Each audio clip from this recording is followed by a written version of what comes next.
2025년 4월 2일, 트럼프 대통령이 미국 해방의 날을 선언했습니다. 전 세계를 향해 관세 폭탄을 던진 날이죠. 중국에는 145%, 다른 나라들에도 최소 10%의 관세를 때렸어요. 100년 만에 최고치였습니다. 그날 이후 세계는 어떻게 됐을까요?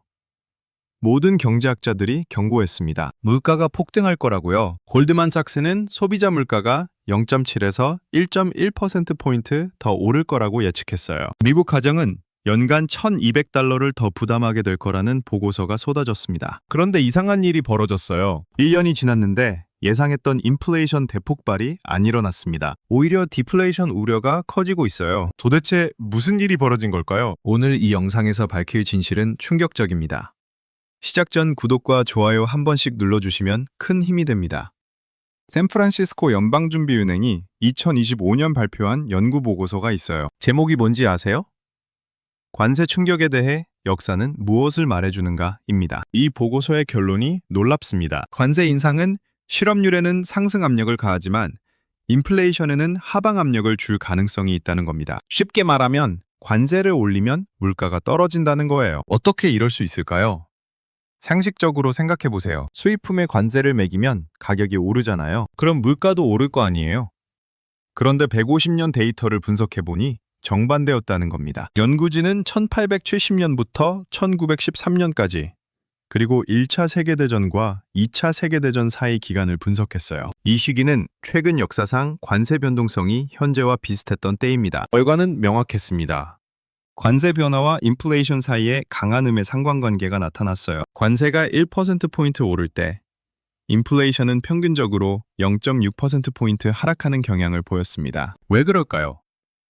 핵심은 불확실성입니다. 관세 충격은 경제 전반의 불확실성을 키워요. 기업들은 앞날이 안 보이니까 투자를 미룹니다. 소비자들도 지갑을 닫아요. 이게 디플레이션 요인으로 작동하는 거죠. 또 다른 경로도 있어요. 자산 가격 하락입니다. 관세 인상으로 금융시장이 위축되면 자산 가격이 떨어져요. 그럼 총 수요가 감소하면서 실업률은 높아지고 인플레이션은 낮아지는 겁니다. 그런데 여기서 중요한 질문이 나옵니다. 그럼 2018년은 어땠을까요?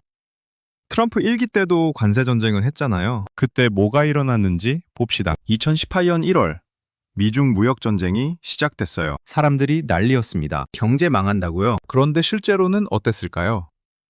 2018년 미국 경제는 너무너무 좋았습니다. 실업률은 떨어졌고 주가는 올랐고 연준은 기준금리를 계속 인상했어요. 관세를 매겼는데도 경제가 호황이었던 겁니다. 뉴스를 찾아보세요. 2018년 내내 미국 경제는 관세에도 불구하고 강하다고 나왔어요. 그런데 2019년 1월 1일부터 갑자기 분위기가 바뀌었습니다. 경제가 흔들리기 시작했어요. 아무도 이유를 몰랐습니다. 그냥 경기가 나빠지나 보다 했죠. 하지만 지금 돌이켜보면 명확해요. 관세의 1년 시차 효과였던 겁니다. 관세가 디플레이션을 일으키는데 시간이 걸린 거죠. 2018년에는 안 보였지만 2019년에 효과가 나타난 거예요. 자, 그럼 2025년으로 돌아옵시다. 트럼프가 4월에 대규모 관세를 때렸어요. 지금까지는 어때요?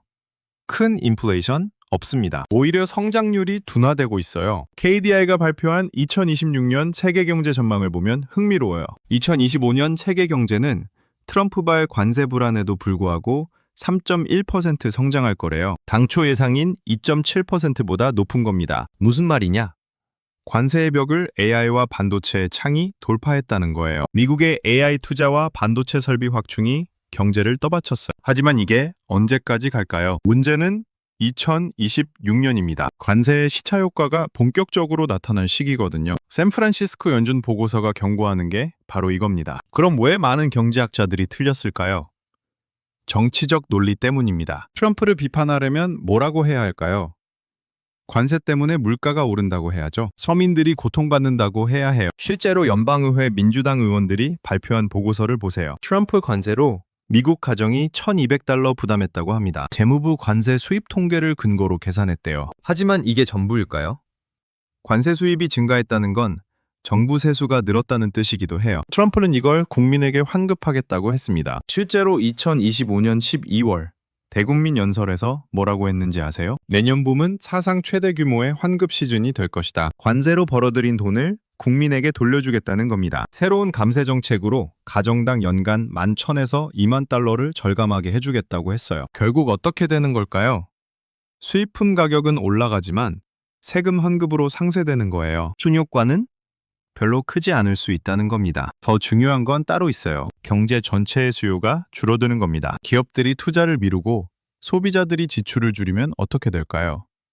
디플레이션 압력이 커지는 거죠. 자, 이제 지정학적 차원을 봅시다. 관세 전쟁은 단순한 경제 정책이 아니에요. 훨씬 큰 전략의 일부입니다. 2025년 12월 미국이 베네수엘라에 군사 압박을 가하기 시작했습니다. 유조선을 납포하고 영공을 봉쇄했어요. 2026년 1월에는 공습까지 감행했죠. 왜 베네수엘라일까요? 석유 때문이라고들 하는데 반만 맞아요. 베네수엘라는 세계 석유 매장량 1위 국가예요. 3,030억 배럴이 땅속에 있습니다. 하지만 진짜 이유는 따로 있어요. 중국입니다. 베네수엘라산 원유의 80%가 중국으로 갑니다. 베네수엘라는 중국 원유 수입국 순위에서 톱5 안에 들어요. 중국 입장에서 베네수엘라는 중요한 에너지 공급원이에요. 미국의 제재로 판로가 막힌 베네수엘라는 중국에 싸게 팔고 중국은 안정적으로 확보하는 거죠. 윈윈이었던 겁니다. 그런데 미국이 이걸 차단하기 시작했어요. 2025년 12월 20일 홍콩 선사가 소유한 유조선 센츄리스호를 납포했습니다. 파나마 선적이고 베네수엘라 석유를 사서 중국으로 가던 배였어요. 베네수엘라 배도 아니고 제재 대상도 아니었던 배예요. 그런데 납포했습니다. 왜요? 중국으로 가는 원유를 막기 위해서죠. 베네수엘라 외교부 장관이 급하게 중국에 전화했어요. 중국 외교부장 왕이가 뭐라고 했는지 아세요?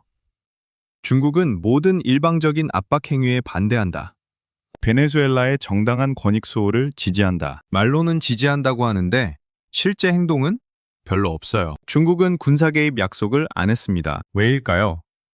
미국의 군사력에 맞설 수 없거든요. 그럴 의지도 없고요. 전문가들은 이렇게 분석해요. 중국은 베네수엘라를 전략적 진입점으로 활용하는 데 관심이 있지 직접 방어할 생각은 없다는 겁니다. 브라질 전략연구센터의 파울로 필류는 이렇게 말했어요. 중국의 전략은 매우 분명하다. 지금 개입해 손실을 키울 필요는 없고 상황이 잦아들면 다시 관계를 재정비하면 된다. 실리주의죠. 중국은 이미 베네수엘라에서 큰 손실을 봤어요. 2000년대 수백억 달러를 빌려줬는데 베네수엘라 경제가 붕괴하면서 대출이 부실화됐습니다. 더 이상 돈을 쏟아부을 이유가 없는 거예요. 결국 미국의 목표가 뭘까요? 남미에서 중국을 완전히 몰아내는 겁니다. 대각관이 2025년 12월 2일 공식 성명을 발표했어요. 원로 독트린에 대한 의지를 확인했습니다. 원로 독트린이 뭐냐? 1823년에 만들어진 미국 외교 원칙이에요. 핵심은 간단해요. 아메리카 대륙은 미국 것이 다른 나라는 간섭하지 마라. 트럼프가 지금 하는 게 바로 이거예요. 남미를 미국의 뒷마당으로 만드는 거죠. 베네수엘라. 다음은 누구일까요? 콜롬비아일 가능성이 높아요. 트럼프가 2025년 12월 20일 콜롬비아 페트로 대통령을 마야 카르텔 두목이라고 불렀어요. 경제 지원을 끊겠다고 위협했습니다. 패턴이 보이죠? 한편 동쪽에서는 뭐가 일어나고 있을까요? 우크라이나 전쟁 말이에요. 많은 사람들이 오해하는데 미국의 목표는 우크라이나를 돕는 게 아닙니다. 러시아를 정상국가로 만드는 게 목표예요. 어떻게요? 러시아와 화해해서 협력 관계로 만드는 거죠. 그래서 트럼프는 지금 젤렌스키를 압박하고 있어요. 빨리 협상하라고요. 왜요? 러시아를 미국 편으로 끌어들이려는 겁니다. 그럼 최종 목표는 뭘까요? 러시아를 이용해서 중국을 압박하는 거예요. 과거에도 이런 적이 있었어요. 1972년 닉슨과 키신저가 중국과 핑퐁 외교를 했잖아요. 중국을 미국 편으로 끌어들여서 소련을 고립시켰죠. 그리고 소련은 무너졌습니다. 지금 똑같은 전략을 거꾸로 쓰는 거예요. 러시아를 끌어들여서 중국을 고립시키는 겁니다. 원래 러시아와 중국은 사이가 안 좋거든요. 지금은 어쩔 수 없이 협력하는 척 하지만요. 자, 이 모든 걸 종합해 볼까요? 트럼프의 전략은 다층적입니다. 표면적으로는 관세예요. 경제 정책처럼 보이죠? 하지만 실제로는 지정학적 재편이에요. 남미에서 중국을 몰아내고 동유럽에서 러시아를 끌어들이고 최종적으로 중국을 압박하는 거죠. 관세는 이 전략의 도구일 뿐입니다. 그럼 관세의 경제적 효과는? 단기적으로는 혼란이 있어요. 기업들이 불확실성 때문에 고통받습니다. 하지만 중장기적으로는 디플레이션 압력이 커질 가능성이 높아요. 왜요? 수요가 줄어들기 때문입니다. 불확실성이 커지면 기업들은 투자를 미루고 소비자들은 지출을 줄여요. 자산 가격도 떨어집니다. 이 모든 게 디플레이션 요인이에요. 그럼 인플레는 안 올까요? 올 수도 있어요. 하지만 샌프란시스코 연준의 연구가 말하는 건 이겁니다. 역사적으로 봤을 때 관세는 디플레이션 요인이었다는 거죠. 물론 주의할 점이 있어요. 과거와 현재는 다릅니다. 지금은 생산 과정에서 수입 중간재 비중이 훨씬 높아요. 그래서 관세 충격이 인플레를 자극할 가능성도 커졌습니다. 실제로 예일대 예산연구소는 2025년 모든 관세로 물가가 단기적으로 1.8% 상승한다고 추정했어요. 평균 가구당 연간 2,400달러 손실이래요. 누가 맞을까요? 시간이 지나봐야 알겠지만 한 가지는 확실해요. 2026년이 분기점이 될 거라는 겁니다. 관세의 시차 효과가 본격적으로 나타날 시기니까요. 지금까지 AI와 반도체가 경제를 받쳐줬어요. 하지만 이것도 언제까지 갈까요?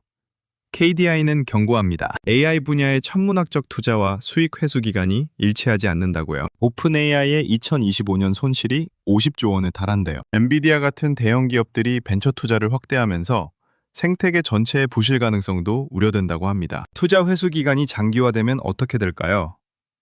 금융시장 전반으로 조정 압력이 확산될 수 있어요. 그럼 자산 가격 하락, 총수요 감소, 디플레이션으로 이어지는 거죠. 자, 그럼 투자자는 어떻게 해야 할까요?